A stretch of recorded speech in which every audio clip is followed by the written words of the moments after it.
बिहार में नए मंत्रिमंडल ने शपथ ले लिया है, लेकिन जो कानून मंत्री हैं वही कानून से ही फरार हो रहे हैं। हमारे साथ मौजूद हैं केंद्रीय जो पूर्व कानून मंत्री हैं रह चुके हैं रविशंकर प्रसाद जी। रविशंकर जी, जो कानून मंत्री हैं वही कानून से ही फरार हो रहे हैं।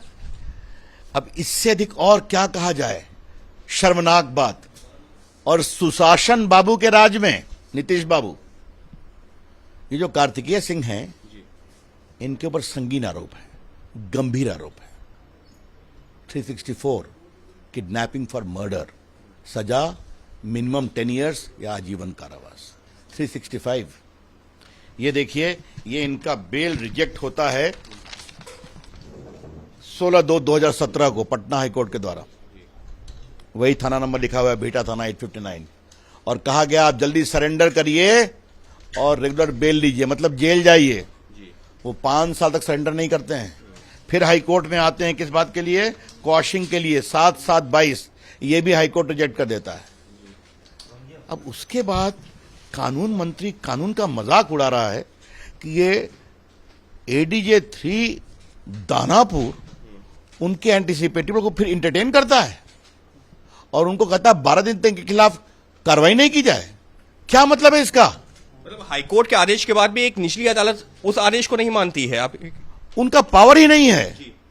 इसलिए मैं आज बड़ी विनम्रता से उम्मीद करूंगा कि माननीय पटना उच्च न्यायालय इसका संज्ञान लेगी और संज्ञान लेकर करके इस एडिशनल डिस्ट्रिक्ट जज 3 दानापुर के खिलाफ गंभीर अनुशासनहीनता की कार्रवाई करेगी। लेकिन सर, इसमें जो एक तारीख है 12/8 की, ये तो तब का है जब मंत्रिमंडल का स्वरूप कुछ सामने आने लगा। मतलब नीतीश बाबू को मालूम था कि दाल में कुछ काला है, तो कहा गया सेटिंग करा के आओ, कुछ तो दिखाओ।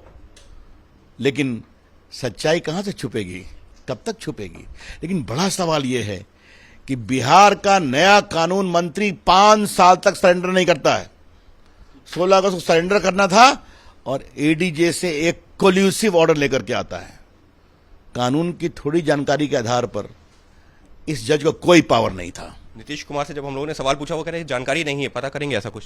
अब क्या इतने तो दीनहीन नीतीश बाबू दिखाई नहीं पड़ते थे? सुशासन बाबू हैं, आपके पास सब कुछ है, ये आपको मालूम नहीं था?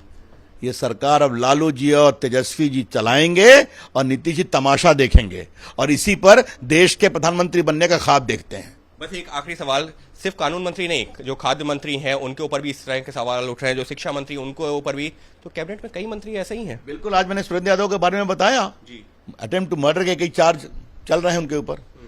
आज तो पहली किस्त है, कानून मंत्री से शुरू करते हैं, सब बताएंगे और सुशासन बाबू की पोल भी खोलेंगे। सुशासन बाबू की पोल खोलेंगे क्योंकि उनके मंत्रिमंडल में जो मंत्री हैं वो कई दागी हैं और उनके ऊपर लगे हैं गंभीर आरोप। यानी बीजेपी साफ तौर पर हमलावर है नीतीश सरकार के ऊपर, जो मौजूदा नीतीश सरकार है, जो आरजेडी गठबंधन के साथ मिलकर के सरकार चला रहा है। सहयोगी कैमरा पर्सन अजीत चाको के साथ अंकित गुप्ता, एबीपी न्यूज, दिल्ली।